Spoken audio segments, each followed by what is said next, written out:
Okay, I had to come on real quick, YouTube. I'm in the middle of watching football. Packers is about to come on.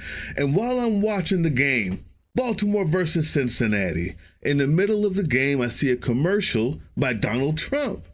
And in the commercial, he says that Kamala's going to raise taxes, and he even has her voice and her picture saying it. And I've been a political junkie for a long time. It's kind of my job.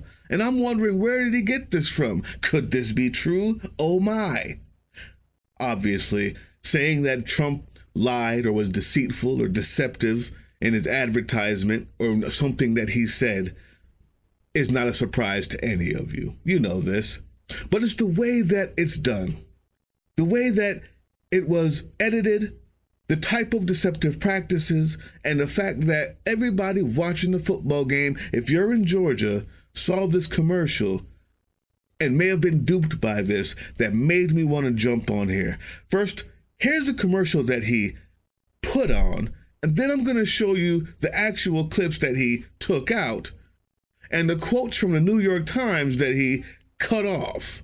Watch his version of events. Kamala Harris is going to significantly raise taxes. Taxes are going to have to go up? Kamala's plan will raise families' taxes by nearly $2,600 a year. Under Kamala, prices have already soared. Now she'd make it worse with even higher taxes. Taxes are going to have to go up? President Trump will cut taxes again. No taxes on tips, overtime, or Social Security. There you have it. Ominous music. He's going to not tax your tips. He's going to not tax Social Security. Kamala's going to raise the taxes by everybody by a certain number. Number one, that number made up. Absolutely made up. Number two, all the quotes that you see there, like from the New York Times, absolutely made up. Here's evidence A. The New York Times, where he actually got the quote from. Here's what they have to say about it when they saw it. It's no mystery why the Trump campaign chose to truncate a sentence from the Times August 22nd article on Ms. Harris's tax plan. The full sentence would not have made for a good advertising copy for the populist Trump campaign. Harris is seeking to significantly raise taxes. The rest of the quote is, on the wealthiest Americans and large corporations. I'll say it again.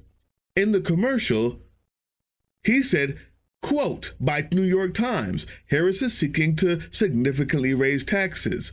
The rest of the sentence in the New York Times said, on the wealthiest Americans and large corporations. Yes, tax the rich, tax the wealthy, so that we can get decent housing, better schooling, things that taxes do.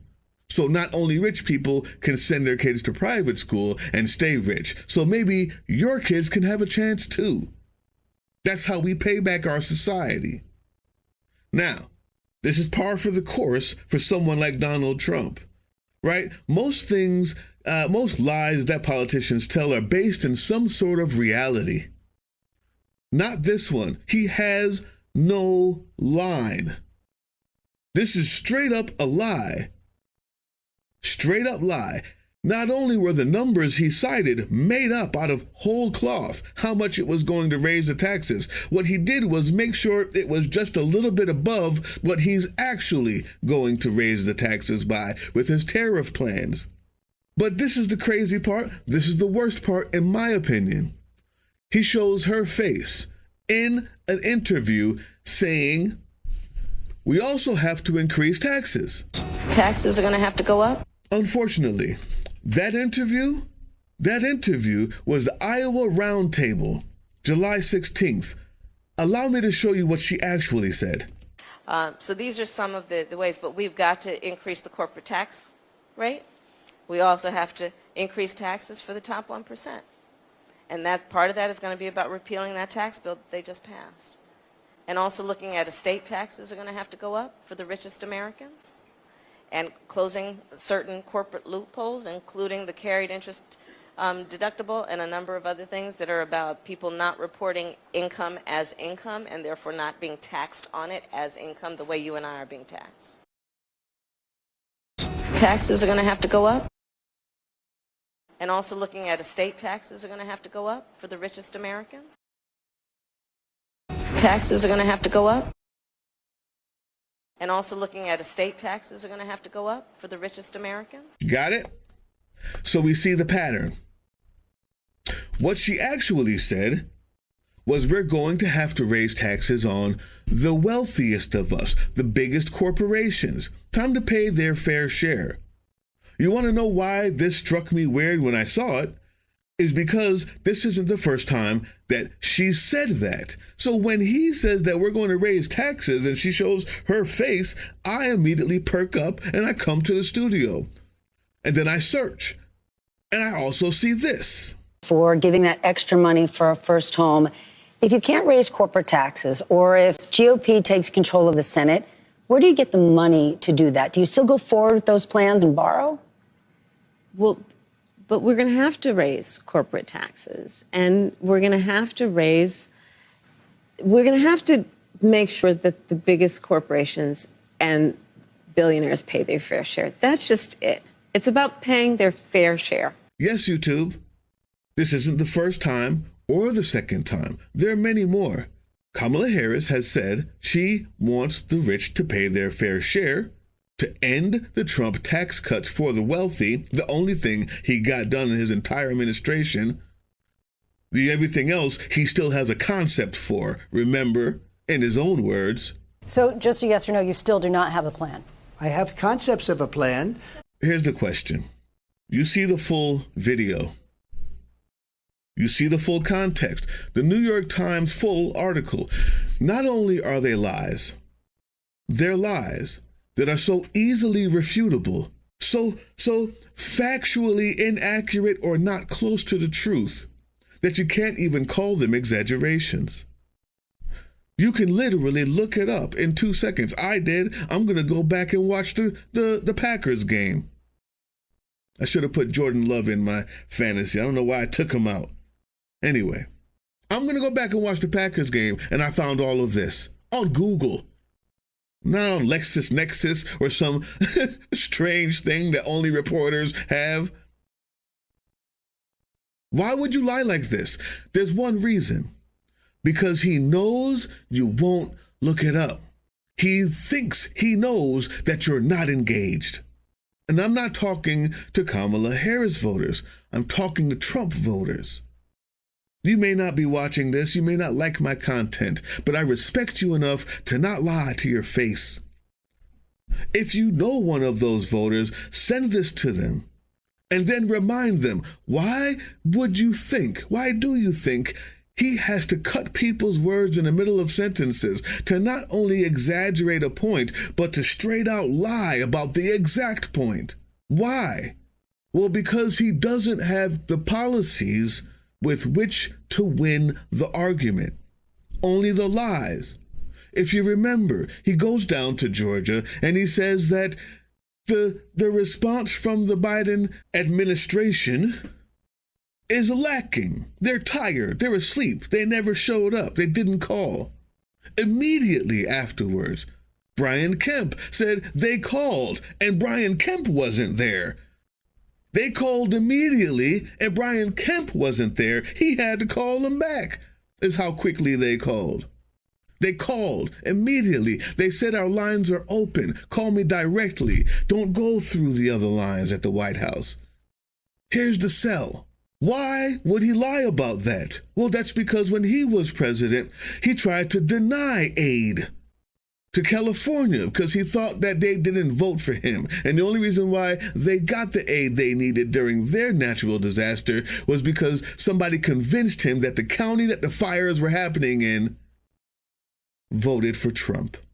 That's why he lied, because on the issues, he cannot win.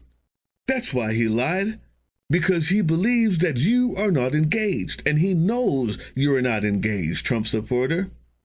In his mind, there's no way you would look that up, even though it would be on the exact same channel you heard it on. Brian Kemp, news function for everybody to see. If you wait 1 hour, but he knows you're not going to watch it, you're going to turn it off. He's hoping you do. Just like his campaign put up a GoFundMe for the people in Georgia, supposedly, or the people in Carolina who are devastated by Hurricane Helene. All of a sudden, when you look into the GoFundMe, he's not a donor to it. His campaign finance manager is the owner and operator of it, and nobody knows where the money's going. That's why he lies to you, because he's lying with this hand like a magician and stealing out of your back pocket with the other hand. All of his lies are just to confuse you. They're just distraction from the disgusting, depraved things that he's doing on the other side with his other hand. He's a 3-card Monte dealer. So instead of exaggerating truths and bolstering his own side, he just lies and cuts words out that mean completely different things. He says it's blue when it's yellow.